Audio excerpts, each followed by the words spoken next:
बिस्मिल्लाहिर्रहमानिर्रहीम अस्सलाम वालेकुम। आज जनाब कुछ टॉपिक्स को वजाहत के साथ यहाँ बयान करूँगा। अभी स्क्रीन पे आपको नज़र आ रहा है the Punjab land revenue act 1967। ये वो कानून है जिसके तहत ज़मीनों के मामलात, बिलखसूस ज़रई ज़मीनों के मामलात डील किए जाते हैं। ये उसका इंग्लिश वर्जन है, साथ ही इसका ये उर्दू तर्जुमा भी मौजूद है। यहाँ इसका टाइटल क्या है? पंजाब मालिया अराजी एक्ट 1967। बेसिकली इंग्लिश वर्जन को ही मैं रीड आउट करूँगा, लेकिन जहाँ कहीं ज़रूरत पड़ी तो उर्दू वर्जन से मदद लेंगे। अब जनाब, जैसा कि नाम से ज़ाहिर है कि ये पंजाब के लिए है। 1967 में ये कानून आया। असल इस कानून का नाम था west Pakistan land revenue act, क्योंकि 1967 में ईस्ट पाकिस्तान यानी मौजूदा बांग्लादेश वो भी था और वेस्ट पाकिस्तान भी था, मगरबी पाकिस्तान।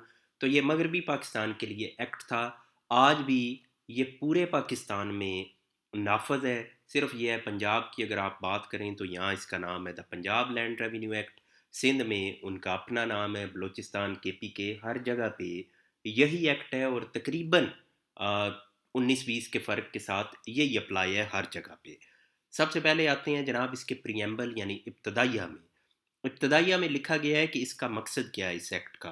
तो यहाँ से शुरू करते हैं। To the making and the maintenance of the record of rights, यानी ज़मीनों का जितना रिकॉर्ड मुरतब किया जाता है। अब रिकॉर्ड में क्या शामिल है? तो जमा बंदी, मिसलकियत, फील्ड बुक, नक्शा जात, ये जो आपके इंतकाल रजिस्टर, गर्दावरी, this and that, lot many registers हैं। आपको पता है कि वो कौन कौन से हैं। वो तमाम इस एक्ट के तहत उनको डील किया जाता है, तैयार किया जाता है, मेंटेन किए जाते हैं। दूसरा इसका मकसद है जनाब the assessment and the collection of land revenue. याद रखें कि ये असल जो कानून आया था, ये आया था टैक्स की कलेक्शन के लिए। यानी जो किसान फसलें काश्त करते हैं तो गवर्नमेंट उसमें से अपना हिस्सा टैक्स लेना चाहती है, तो उस मकसद के लिए ये कानून आया था। अब वो टैक्स कलेक्शन से पहले ये ज़रूरी था कि रिकॉर्ड मुरतब किया जाए, तो लिहाजा रिकॉर्ड मुरतब किया गया। उसके बाद असेसमेंट तखमीना लगाया गया, उसका मेथड बनाया गया, और फिर टैक्स कलेक्शन का मेकनिज़म वो मुरतब किया गया। आगे जनाब इसमें बात हो रही है the appointment and the functions of the revenue officer. Revenue officer कौन है? तो उसमें एसी, उसमें डीसी, कमिश्नर, इसी तरीके से बोर्ड ऑफ रेवेन्यू, इन तमाम की क्लासेस वो इसमें बताई गई। फिर उनकी अपॉइंटमेंट बताई गई कि कैसे होगी, फिर उनकी पावर्स क्या होंगी, वो तमाम इस एक्ट के अंदर डिफाइन की गई हैं। फिर आगे बात की गई है कि ज़रूरी ज़मीनों के मुतल्लिक जितने भी दीगर मामलात हैं वो इस कानून के तहत डील होते हैं। आगे जनाब आते हैं इसके चैप्टर 1 की तरफ। चैप्टर 1 ये कहता है कि ये एक्ट 1967 में आया और इसका नाम है पंजाब लैंड रेवेन्यू एक्ट। साथ में बात हो रही है कि ये पूरे पंजाब में नाफज होगा। आगे लिखा है एक्सेप्ट द ट्राइबल एरियाज। अब ट्राइबल एरियाज से यही जहन में बात आती है कि कबायली इलाके, तो इसका मतलब है कि पंजाब में भी कुछ कबायली इलाके हैं। मेरा ख्याल है ये राजनपुर वगैरह साइड में शायद कोई इलाके हैं, तो उनको छोड़ के बाकी पूरे पंजाब में इसका नफाज है। फिर इसमें सेक्शन 3 ये कह रही है, सब सेक्शन 3, कि किसी भी एरिया में गवर्नमेंट ये कह सकती है कि फ़लाँ एरिया में फ़लाँ तारीख से ये एक्ट नाफज होगा। यानी गवर्नमेंट को बेसिकली इसकी सेक्शन 1 में ये बताया गया है कि गवर्नमेंट मुकम्मल इख्तियार रखती है कि इस एक्ट को जहाँ नाफज करना चाहे और जब नाफज करना चाहे कर सकती है। सेक्शन 2 ये बात करता है power to accept any area from the provision unsuited there to. इससे मुराद, इसमें ये बेसिकली बात की गई है कि गवर्नमेंट ये भी इख्तियार रखती है कि अगर किसी एरिया में गवर्नमेंट इसका नफाज ख़त्म करना चाहती है इस एक्ट का, चाहे वो कुछ टाइम के लिए हो। इससे मुराद ये है कि जैसे अभी कुछ एरियाज में सैलाब आया हुआ है। अब गवर्नमेंट अगर ये कहती है कि उन एरिया से हमने मालिया नहीं लेना, टैक्स नहीं लेना, तो गवर्नमेंट नोटिफिकेशन जारी करेगी कि फ़लाँ फ़लाँ डिस्ट्रिक्ट उससे इस साल टैक्स की कलेक्शन नहीं होगी। अब उसमें एरिया भी गवर्नमेंट सेट करेगी कि फ़लाँ फ़लाँ एरिया, और डेट्स भी गवर्नमेंट बता देगी कि फ़लाँ तारीख तक ये नोटिफिकेशन है, उस वक्त तक फ़लाँ काम नहीं किया जाएगा। तो बेसिकली इस सेक्शन 2 में ये इख्तियार दिया गया है। मैं थोड़ा सा इसको रीड आउट करूँगा, मैं कोई बात इसमें करना चाह रहा हूँ। Should the circumstances of any area in which this act, comma, or any specified provision thereof, comma, has been brought into force be such that, comma, in the opinion of government, comma, that provision, comma।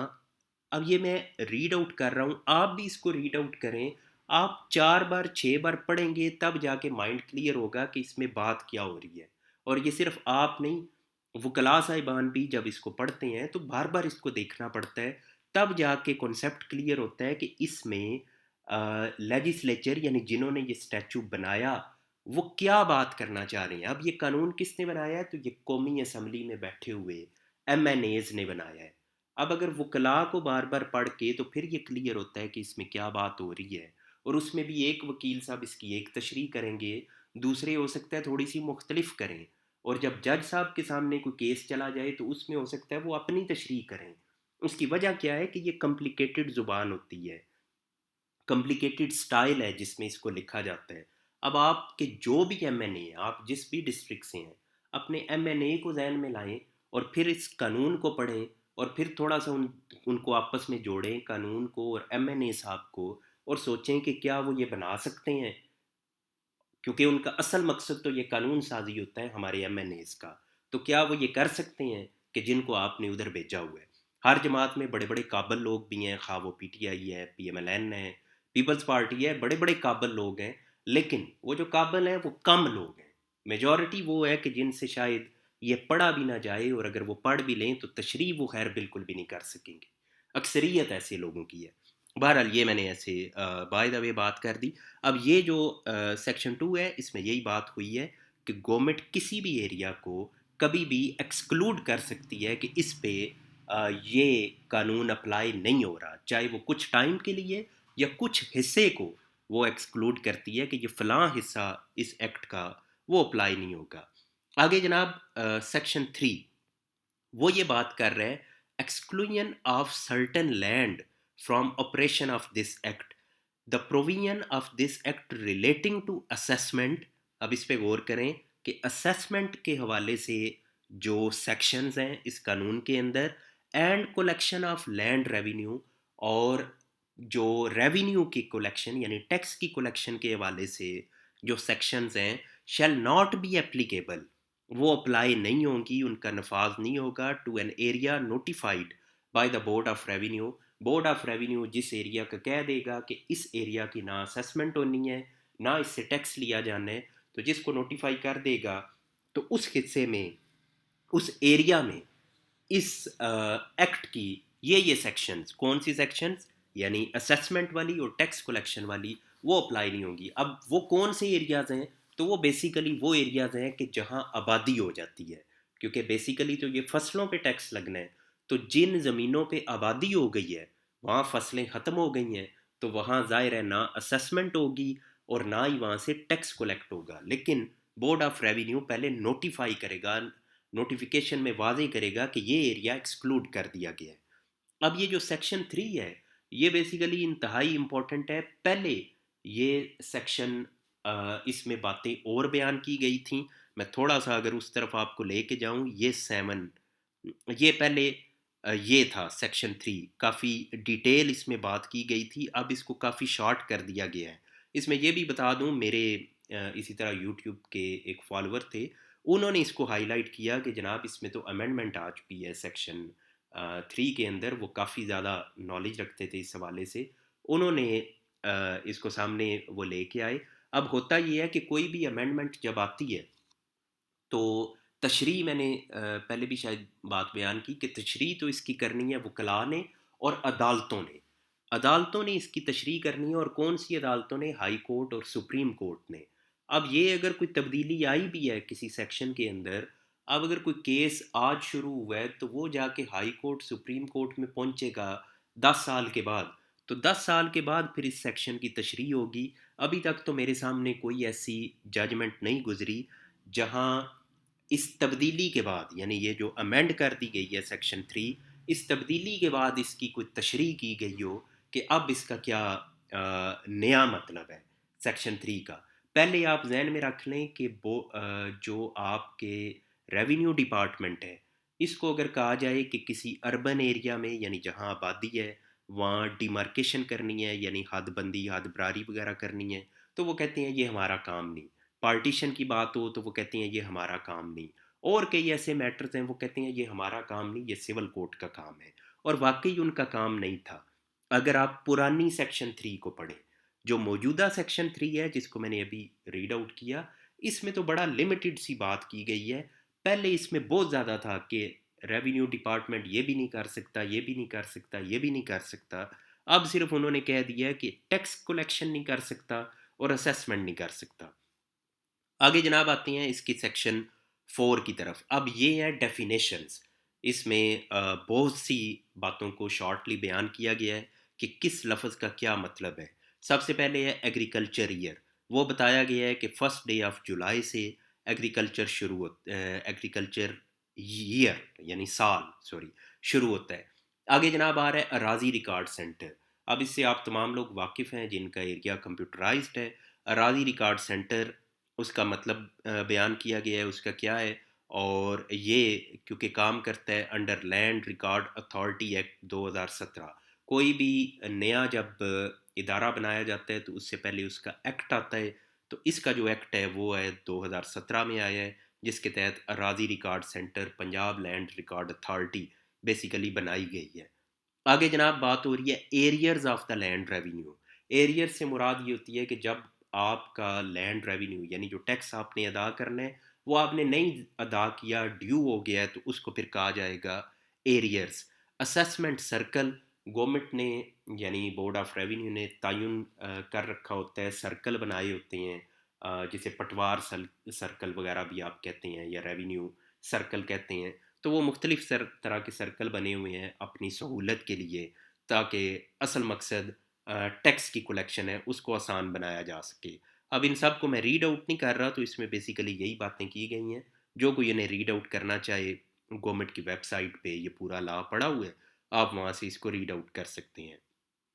आगे जनाब है board of revenue. Board of revenue highest forum है कि collector, collector के बाद commissioner और commissioner के बाद बोर्ड ऑफ रेवेन्यू, जहां आपकी फाइनल अपील जाती है अगर आप बात करें रेवेन्यू ऑफिसर्स की। आगे जनाब बात हो रही है boundary mark. Means any erection whether of earth, stone और अदर मटेरियल। कोई भी यानी बाउंड्री सेट करने के लिए जो स्टोन लगाया जाए या आप मट्टी का कोई बनाएं, तो उसको कहा गया है बेसिकली बाउंड्री मार्क। आगे है कमेंसमेंट। कमेंसमेंट का जो जनरली मतलब वो यही है कि जब किसी कानून का इत्तलाक हो रहा है किसी एरिया में, तो वो फिर कहा जाता है कि फ़लाँ टाइम से ये एक्ट नाफज हो चुका है। डिफ़ाल्टर, डिफ़ाल्टर उसी शख्स को कहा जाएगा कि जिसने टैक्स अदा नहीं किया विद इन टाइम। और इसमें यह भी बात की गई है कि अगर कोई शख्स किसी की ज़मानत दे रहा है, वो ये कह रहा है कि ये मैं ज़मानत देता हूँ कि ये टैक्स अदा करेगा, तो फिर डिफ़ाल्टर में वो भी आ जाएगा जो ज़मानत दे रहा है, अगर उसने टैक्स ऑन टाइम अदा नहीं किया। आगे है इनकम्बरेंस। इनकम्बरेंस का जो नॉर्मली मतलब है वो यही होता है कि अगर किसी तरह का कोई बार है, यानी बार से मुराद कोई लाइबिलिटी है, कोई चार्ज है किसी ज़मीन के ऊपर, तो उसको कहा जाता है कि इनकम्बरेंस, यानी ज़िम्मेदारी एक तरह की कह लें, किसी भी ज़मीन के ऊपर हो तो उसको इस अंदाज से डिफ़ाइन किया जा रहा है। आगे जनाब इसकी सेक्शन सब सेक्शन 9 वो बात कर रही है state. State means any area. अच्छा जनाब वो उर्दू वाले को बिल्कुल भूल ही गए, मैं थोड़ा सा उर्दू वाले की तरफ आता हूँ। ये चलते हैं इसकी। अब ये देखें ना, इसमें जो सेक्शन 3 है जिसको मैंने कहा कि उसको तब्दील कर दिया गया है, अब उर्दू वर्जन में वो पुरानी सेक्शन 3 लिखी हुई है। दई महसूल के रिकॉर्ड, वसूली और इंतज़ाम या सर्वे के मकासद के लिए ज़रूरी होने के अलावा इस एक्ट में दर्ज किसी भी शय का इतलाक़ ऐसी ज़मीन पर ना होगा जिस पर कोई कस्बा या गांव आबाद है, जिस पर मालिया अराजी की तशख़ीस नहीं हुई है। बोर्ड ऑफ रेवेन्यू के अमूमी या खसूसी अहकामात के तहत काम करने वाला कलेक्टर इस एक्ट के मकासद के लिए ये तयन करने के लिए कि किसी कस्बे या गांव की हदूद में कौन सी अराजियाँ शामिल हैं और मालकान अराजी के मौजूदा हकूक़ को मलहूज़ रखते हुए उनकी हदूद मुकर्रर करने और वक्तन फ़वक्तन उनमें तब्दीली करने का कानूनी तौर पर मजाज होगा। ये मैंने इसको रीड आउट कर दिया। वैसे एक बात इसमें ज़रूर करूं कि जो उर्दू वर्जन है ये काफ़ी मुश्किल होता है, इसमें इतनी पेचीदा सी ज़ुबान इस्तेमाल की जाती है कि इंग्लिश फिर पल्ले पड़ जाता है, ये तो खैर बिल्कुल ही समझ नहीं आता। खैर जिन लोगों ने पढ़ा ही मोस्टली उर्दू में होता है, वो तो शायद इसको ईज़ी समझ पाएँ, लेकिन इंग्लिश मीडियम में क्योंकि यही साइंस वाइंस वहीं पढ़ते रहे, तो इसलिए ये ज़रा चीज़ें मुश्किल से समझ आती हैं। अच्छा जनाब, अब वो सब सेक्शन 9 पे थे, सीधा उसी पे चलते हैं। ये वहाँ बात हो रही थी अस्टेट। अस्टेट कहते हैं मोज़िया महाल को। तो उर्दू में इसको पढ़ते हैं, महाल से मुराद कोई ऐसा रकबा है जिसके लिए इलादा मिसल हकीयत तैयार की गई हो। यानी कोई भी ऐसा एरिया जिसका अपना रेवेन्यू रिकॉर्ड है। मिसल हकीयत से मुराद यानी जिसका बंदोबस्त हुआ है। बंदोबस्त के वक़्त जो जमाबंदी तैयार होती है, उसे मिसल हकीयत कहते हैं।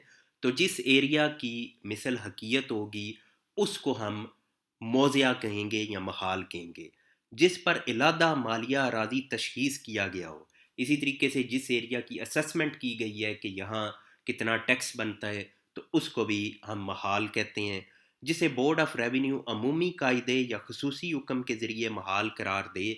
इसी तरीके से बाज़ औक़ात ये होता है कि एक मौज़ा है तो उसको दो में बना दिया गया है, या एक ऐसा एरिया है कि जिसका आज से पहले बंदोबस्त हुआ ही नहीं है, तो पहली बार होने जा रहा है, तो जाहिर है उसे भी एक नया मौज़ा बनाया जाएगा। पंजाब में तो तकरीबन तमाम इलाकों में हो चुका है, लेकिन अभी KPK में कई इलाके ऐसे हैं जिसमें अभी पहली बार बंदोबस्त हो रहा है, तो उसमें जाहिर है फिर नए मौज़े बन रहे हैं जैसे जैसे वो बंदोबस्त का अमल हो रहा है।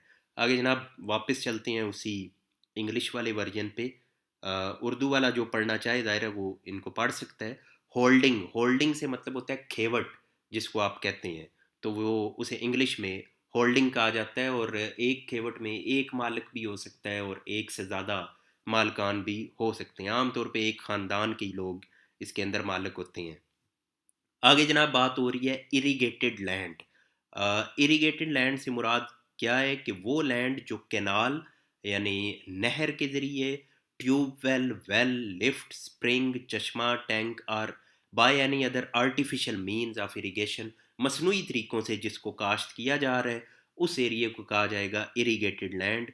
आगे है कानून गो, इसको कोई कानून गो पढ़ता है, कोई कानून गो, इसको जिसे हम पंजाब में गर्दावर कहते हैं, ये बेसिकली उसके लिए ये लफ्ज़ इस्तेमाल होता है।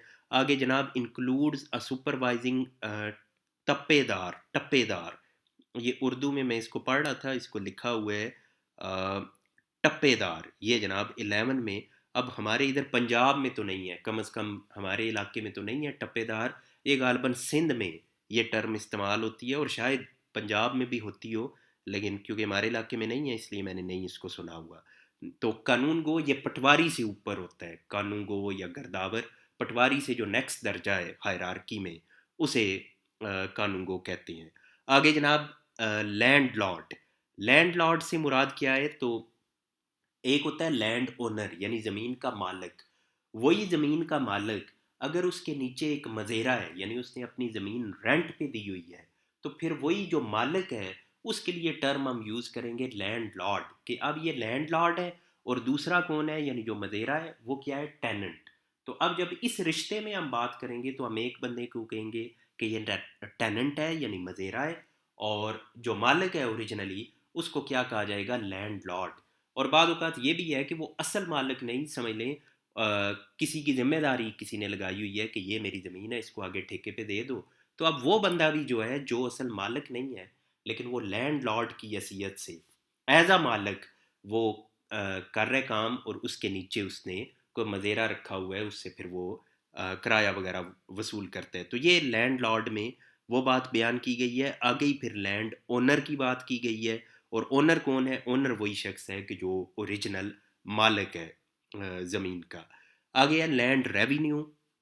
रेवेन्यू से मुराद वही है जिसे मालिया या टैक्स, जो जिस मकसद के लिए ये कानून आया, वो लैंड रेवेन्यू इधर उस पे बात हुई है। Legal practitioner means legal practitioner with in the meaning of legal practitioner act 1879।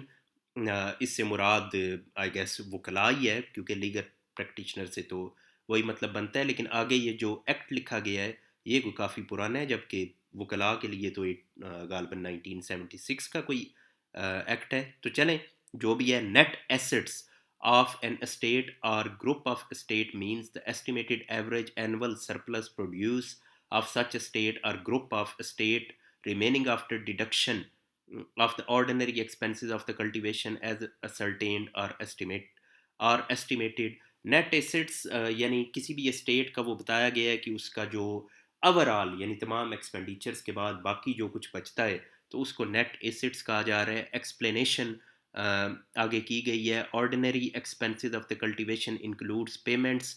आगे ये बताया गया है कि वो एक्सपेंसेस में क्या क्या आ जाता है, तो उसमें water rat, maintenance of means of irrigation, मुख्तलिफ ये बातें की गई हैं कि इन अखराजात को निकाल के बाकी जो कुछ बच रहा है उसे फिर नेट एसेट्स कहा जाएगा। आगे जनाब इसकी 17 सब सेक्शन, उसमें पटवारी साहब की बात की गई है। इनको तो खैर सभी जानते होते हैं। Shall be deemed to include a टप्पेदार, वही जो पहले जिसका जिक्र आया, एंड स्पेशल और एडिशनल टप्पेदार, यानी पटवारी के साथ कौन शामिल है, तो ये टप्पेदार भी शामिल है और आगे एडिशनल टप्पेदार भी शामिल है। वो कानूगो में भी इनका नाम था, इधर भी है, तो बहरहाल इनका मुझे पता नहीं है टप्पेदार क्या क्या होता है।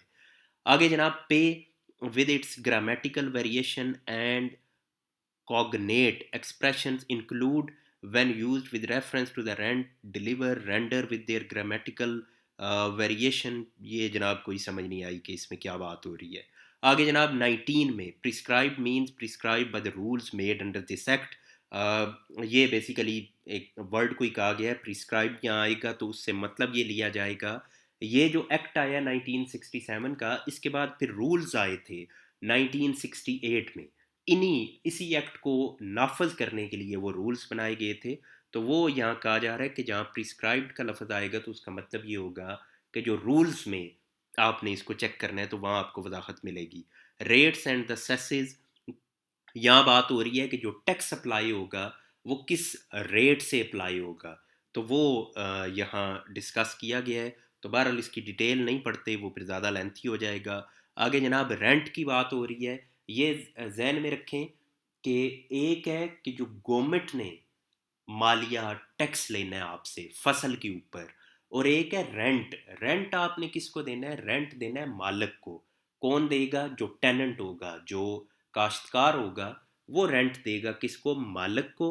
और जो मालिया दिया जाएगा वो किसको दिया जाएगा? वो जाएगा गवर्नमेंट को। दोनों अलग अलग चीज़ें हैं। जो रेंट है उसके लिए टर्म इस्तेमाल होती है लगान। अब ये बिला लगान, लगान, ये आप अक्सर लफ्ज़ सुनते भी हैं, इस हवाले से सवालात भी आते हैं। ये उर्दू वर्जन की तरफ आते हैं, इसमें ज़रा बात वाज़ेह हो जाएगी। ये जनाब 20 और ये 21, लगान। लगान से मुराद वो रकम है जो किसी मज़ारे की जानिब से इस्तेमाल अराज़ी या कब्ज़ा अराज़ी की वजह से ज़मींदार को ज़र नकद या जिन्स की सूरत में काबिल अदा है। यानी जो काश्तकार है, जो मज़ेरा है, वो चाहे कैश की सूरत में या फसल की सूरत में, कि सपोज़ आधी फसल वो मालिक को दे रहा है, तो उस सूरत में जो अदा कर रहा है उसे कहा जाएगा लगान या रेंट। रेंट और चीज़ है, मालिया और चीज़ है। वो मैं आपके सामने रखना चाह रहा था। आगे जनाब ये उर्दू में ही थोड़ा सा पढ़ लेते हैं। 22 में कहा गया है अदालत माल से मुराद मज़ारियात से मुतल्लिक फ़िल वक़्त नाफिजुल अमल कानून के तहत तश्कील दी गई कोई अदालत हो। ये जिसे हम कहते हैं ना रेवेन्यू कोर्ट, यानी अदालत माल, उसकी वजाहत की गई है कि उससे मुराद वो है कि जो अ, ये जो अभी हम कानून पढ़ रहे हैं ये है लैंड रेवेन्यू एक्ट 1967, और एक है टेनेंसी एक्ट 1887, जिसके तहत ये किराया के मैटर्स यानी जो मज़ेरों के मैटर्स डील होते हैं। तो अगर कोई उस एक्ट के तहत कोई अदालत काम कर रही है तो उसे अदालत माल या रेवेन्यू कोर्ट कहेंगे। लेकिन ये जो एक्ट है 1967 का, इसमें कोई रेवेन्यू कोर्ट का जिक्र नहीं है। इसमें ये जो कलेक्टर और असिस्टेंट कमिश्नर वगैरह हैं, इन्हें अदालत नहीं कहा गया बल्कि इन्हें रेवेन्यू ऑफिसर कहा गया है। अदालत का लफ्ज़ इनके लिए इस्तेमाल ही नहीं हुआ बिल्कुल भी इस एक्ट के अंदर। ये आगे आपको 23 में मिलेगा। रेवेन्यू ऑफिसर से मुराद इस एक्ट के तहत रेवेन्यू ऑफिसर के अफ़ाल सर अंजाम देने का मजाज रेवेन्यू ऑफिसर है। यानी रेवेन्यू ऑफिसर वो है जो इस एक्ट के तहत काम कर रहा है। कौन सा? यही जिस एक्ट को भी डिफ़ाइन किया जा रहा है। आगे जनाब ये है सर्विस सेंटर, से मुराद बोर्ड ऑफ रेवेन्यू की जानिब से कायम करदा कंप्यूटर सर्विस सेंटर है। ये जो अराजी सेंटर जिन्हें हम कहते हैं, सर्विस सेंटर एहलकार से क्या मुराद है वो बताया गया है। सर्वे निशान से क्या मुराद है। सर्वे नंबर क्या है या खसरा नंबर से मुराद ज़मीन का वो हिस्सा है जिसका रकबा एक अलामती नंबर के तहत मिसल अकियत में इलादा से दर्ज किया गया है। खसरा नंबर आप सारे वाकिफ़ हैं कि इसका वो बता दिया गया है कि इस किसी भी ज़मीन के टुकड़े को जब एक नंबर दिया जाता है और फिर उसके अगेंस्ट उसका एक रिकॉर्ड मुरतब किया जाता है, जमाबंदी में उसकी पूरी डिटेल आपको मिलती है, मिसलकियत में मिलती है, तो उसे खसरा नंबर कहा गया है। मज़ारा से क्या मुराद है? टेनेंट से मुराद वो शख्स है जो किसी दीगर शख्स के मातहत ज़मीन पर काबज़ है और ये ऐसे दीगर शख्स को इस ज़मीन पर लगान यानी किराया अदा करने का पाबंद है, उसे मज़ारा कहेंगे। किसी मालिक अराज़ी के हकूक़ का मुर्तहिन, इसमें आगे ये बताया गया है कि जो मुर्तहिनी है, आप समझते हैं कि जब मॉर्गेज रहन रखी गई ज़मीन होती है तो जिसके पास रहन रखी जाए वो टेनेंट की कैटेगरी में नहीं है बल्कि वो मुर्तहिनी है, मॉर्गेजी है। वो शख्स जिसे मालिया अराजी के बकाया जात या बकाया जात के तौर पर काबिल, ये बेसिकली इसमें वो बताई गई हैं चंद बातें कि किरायादार या मज़ारे की कैटेगरी में कौन नहीं आता। तो एक तो वो नहीं आता जिसके पास ज़मीन रखें। इसी तरीके से बाज़ औक़ात गवर्नमेंट किसी के पास किसी की ज़मीन रखा देती है, यानी उस शख्स ने मालिया नहीं दिया हुआ मालिक ने, तो उसकी ज़मीन किसी और के हवाले की जाती है, गवर्नमेंट फिर उससे मालिया वसूल करती है। तो वो एक मेकनिज़म है। तो उसमें भी बताया गया है कि जब वो किसी के पास किसी की ज़मीन रखी जाए तो वो भी किरायादार नहीं है, मज़ारा नहीं है, क्योंकि उसको तो गवर्नमेंट दे रही है, गवर्नमेंट ने उससे टैक्स वसूल करना है। आगे जनाब 27 में मज़ारियात से मुराद ज़मीन का ऐसा टुकड़ा है जो एक पट्टे या शराइत के एक मजमूए के तहत किसी मज़ेरे के ज़ेर कब्ज़ा है।